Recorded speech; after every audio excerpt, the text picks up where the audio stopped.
नमस्कार दोस्तों, बिहार की खबरों में एक बार फिर से आप सभी का स्वागत है। बिहार की खबर को जानते रहने के लिए सब्सक्राइब करें माई स्मार्ट बिहार के इस यूट्यूब चैनल को, जिससे कि आपको बिहार से जुड़ी हर एक छोटी बड़ी खबर लगातार मिलती रहे। तो आइए दोस्तों, बिना समय गवाए खबरों की चलते हैं। बिहार में बीते 2 दिनों से रुक रुक कर हो रही बारिश के साथ मानसून आज एक दिन पहले राज्य में प्रवेश कर गया। दक्षिण पश्चिम मानसून इस साल पूर्णिया, बांका व जमुई के रास्ते न होकर दरभंगा के रास्ते प्रवेश कर गया है। मौसम विभाग ने शनिवार दोपहर इसकी आधिकारिक घोषणा कर दी है।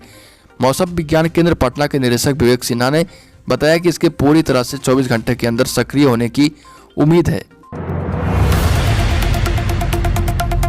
साथ ही दोस्तों, पटना के 80% लोग क्लीन एयर एक्शन प्लान के बारे में नहीं जानते। करीब 65% लोग सरकारी विभागों द्वारा वायु प्रदूषण की रोकथाम के लिए उठाए गए कदमों से संतुष्ट नहीं है। लोगों के बीच जानकारी की इतनी कमी है कि 88% लोगों को यह भी नहीं पता कि वायु प्रदूषण फैलाने वाले स्रोतों एवं उल्लंघनकर्ताओं से संबंधित शिकायत कैसे और किसके पास दर्ज करानी है।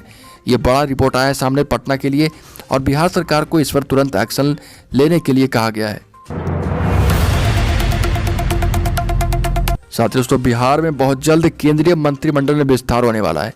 और हालांकि केंद्रीय मंत्रिमंडल का विस्तार यूपी विधानसभा चुनाव के मद्देनजर किया जाएगा, लेकिन इसमें बिहार को सबसे ज़्यादा फायदा होने वाला है। वजह यह है कि मंत्रिमंडल में बिहार की हिस्सेदारी अभी काफ़ी कम है, और ऐसे हालात में इस बार केंद्रीय मंत्रिमंडल विस्तार में बिहार से कई लोगों को केंद्रीय मंत्रिमंडल में जगह मिलेगी। भले 2019 के केंद्रीय मंत्रिमंडल विस्तार में जेडीयू ने अपने आप को अलग रखा था, लेकिन इस बार जेडीयू ने भी मन बना लिया है कि वह केंद्र की सरकार में हिस्सेदारी लेंगे। और जेडीयू के राष्ट्रीय अध्यक्ष आरसीपी सिंह ने बयान दिया कि यदि विस्तार होता है तो जेडीयू को भी मंत्रिमंडल में हिस्सेदारी मिलनी चाहिए। वैसे तो बिहार एनडीए में सब कुछ ठीक नहीं चल रहा है। एनडीए के घटक दल लगातार एक दूसरे पर कटाक्ष करते नजर आ रहे हैं। बिहार एनडीए में मुख्य रूप से जेडीयू और बीजेपी है। इसके अलावा हम और वीआईपी का रोल भी अहम है। 4 विधायकों वाली इन पार्टियों के बदौलत ही बिहार में एनडीए की सरकार चल रही।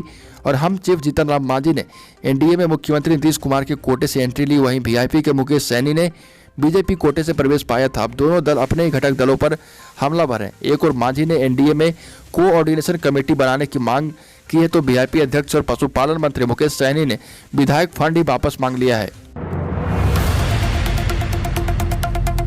वैसे तो पटना के इंदिरा गांधी आयुर्विज्ञान संस्थान में डॉक्टरों ने 3 घंटे के लंबे ऑपरेशन में एक मरीज के ब्रेन से क्रिकेट बॉल से भी बड़ा आकार का ब्लैक फंगस निकाला है। आंखों को डैमेज किए बगैर ब्रेन में जाल बनाने वाले फंगस के कारण मरीज को मिर्गी आ रही थी और वह बेहोशी की हालत में था। फंगस और 100 ml से अधिक पस निकालने के बाद डॉक्टर ने मरीज को खतरे से बाहर बताया है।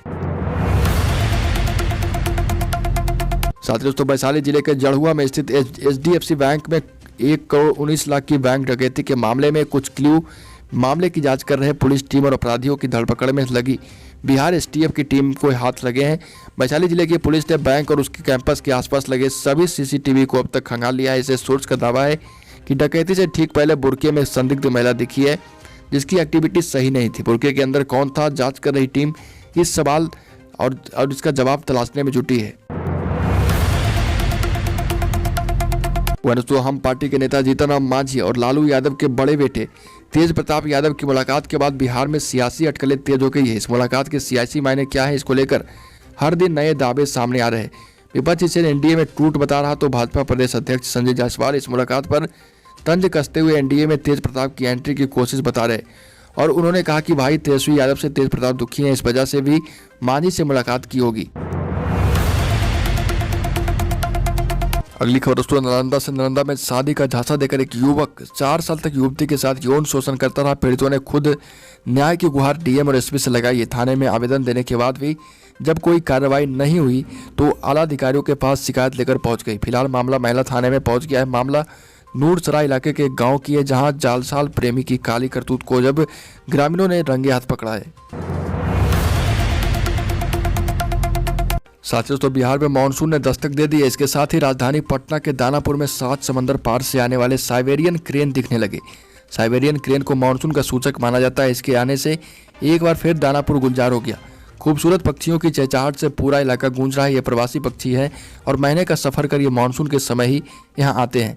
साइबेरियन क्रेन जांघिल ओपन व्हील स्टॉक के नाम से जाने वाले प्रवासी पक्षी अपना ठिकाना दानापुर के सेना क्षेत्र में ही रखते हैं। साथ ही दोस्तों संक्रमण काल में पटना में 30,000 ऑपरेशन टल गए। एसिम्प्टोमेटिक मरीजों की बढ़ती संख्या के कारण संक्रमण डर बड़ी बाधा बना है और इमरजेंसी में डॉक्टरों ने तो जोखिम उठाया, लेकिन टालने वाले ऑपरेशन को हाथ नहीं लगाया। प्राइवेट के साथ सरकारी हॉस्पिटल में भी ऐसा हुआ है। किडनी और गुर्दे की पथरी के साथ हड्डी व अन्य सामान्य रोगों के ऑपरेशन को टाल दिया गया। आईएमए बिहार के सेक्रेटरी सुनील कुमार का कहना है कि पटना में सामान्य दिनों में एक दिन में 900 से अधिक ऑपरेशन होते थे, लेकिन इस बार अभी बंद हैं। साथ ही दोस्तों नवादा जिले के सिरदल्ला थाना क्षेत्र के एक गांव में नाबालिग बच्ची के साथ जबरन मारपीट कर दुष्कर्म करने के आरोप में वार्ड सदस्य समेत 4 लोगों के विरुद्ध एफआईआर दर्ज कराया गया है। वहीं आरोपी का कहना है कि झूठे केस में उसे फंसाया जा रहा है। थानाध्यक्ष आशीष कुमार मिश्रा ने बताया कि पीड़ित युवती का मेडिकल कराया गया, रिपोर्ट आने के बाद ही मामले का खुलासा हो पाएगा। वहीं तो एनसीटीई की तरफ से टीईटी प्रमाण पत्र की वैधता को लाइफ टाइम कर दिया गया है। इसके बाद एनसीटीई द्वारा राज्य सरकार को भेजे गए पत्र के आलोक में राज्य सरकार ने बिहार में आयोजित प्रारंभिक शिक्षक पात्रता परीक्षा के प्रमाण पत्र की वैधता अब लाइफ टाइम के लिए कर दी है। राज्य के शिक्षा विभाग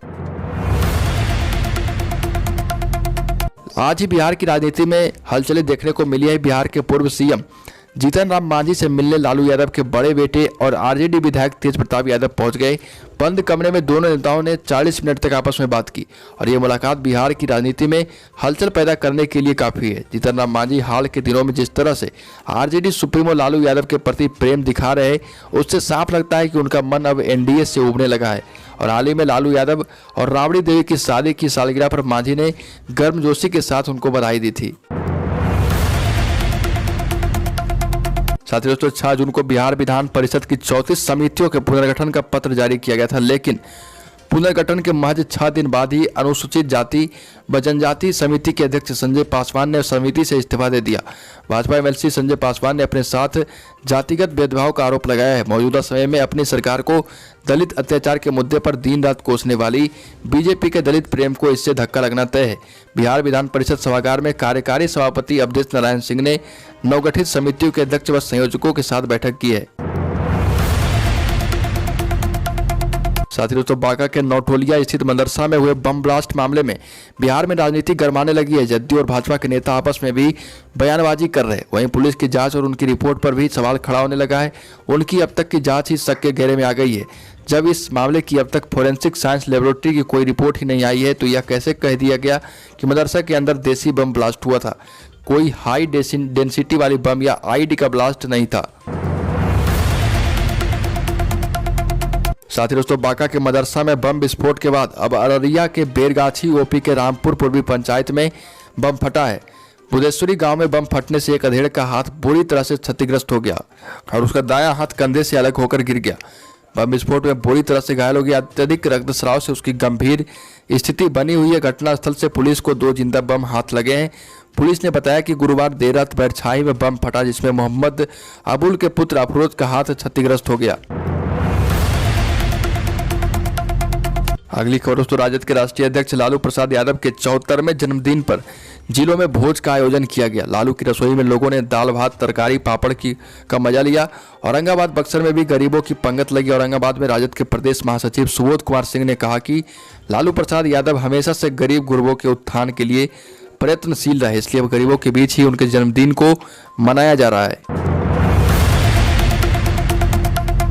साथ ही दोस्तों बिहार के दक्षिण पश्चिम में मानसून की अनुकूल स्थितियां बन रही है। मौसम विभाग ने इस बीच बिहार में हल्की मध्यम और भारी बारिश को लेकर अलर्ट जारी किया है। राज्य के पटना, पश्चिम चंपारण, पूर्वी चंपारण, बक्सर, जमुई, बेगूसराय, नालंदा, भागलपुर, बांका, मुंगेर और किशनगंज समेत 16 जिलों में वज्रपात के साथ मध्यम बारिश की संभावना है।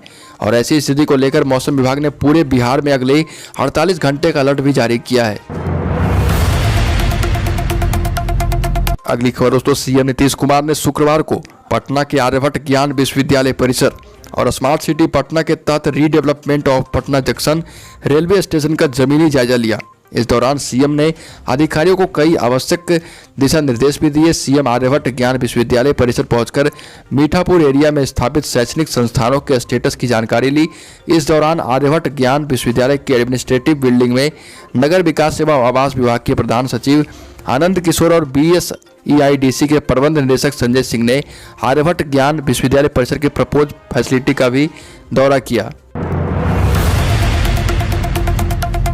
साथियों दोस्तों, बिहार पुलिस के इंस्पेक्टर मृत्युंजय कुमार सिंह को डीजीपी के आदेश पर सस्पेंड किए जाने का मामला गर्मा गया है। बिहार पुलिस एसोसिएशन की टीम गुस्से में आ गई है। सीधे तौर पर पुलिस मुख्यालय से अपनी कार्रवाई रोकने की डिमांड कर दी है। एसोसिएशन की तरफ से साफ तौर पर कहा गया है कि मृत्युंजय कुमार सिंह का सस्पेंशन वापस लिया जाए। उनके खिलाफ जो डिपार्टमेंटल कार्रवाई शुरू करने का आदेश दिया गया है उसे भी वापस लेना होगा। ऐसा नहीं करने पर बिहार पुलिस एसोसिएशन आने वाले चंद दिनों में ही अपनी एक मीटिंग करेगी और फिर अपनी लड़ाई का एजेंडा तैयार करेगी। बिहार की खबरों में आज के लिए इतना। अगर आपने अभी तक इस चैनल को सब्सक्राइब नहीं किया तो सब्सक्राइब करें, जिससे कि आपको बिहार से जुड़ी हर एक छोटी बड़ी खबर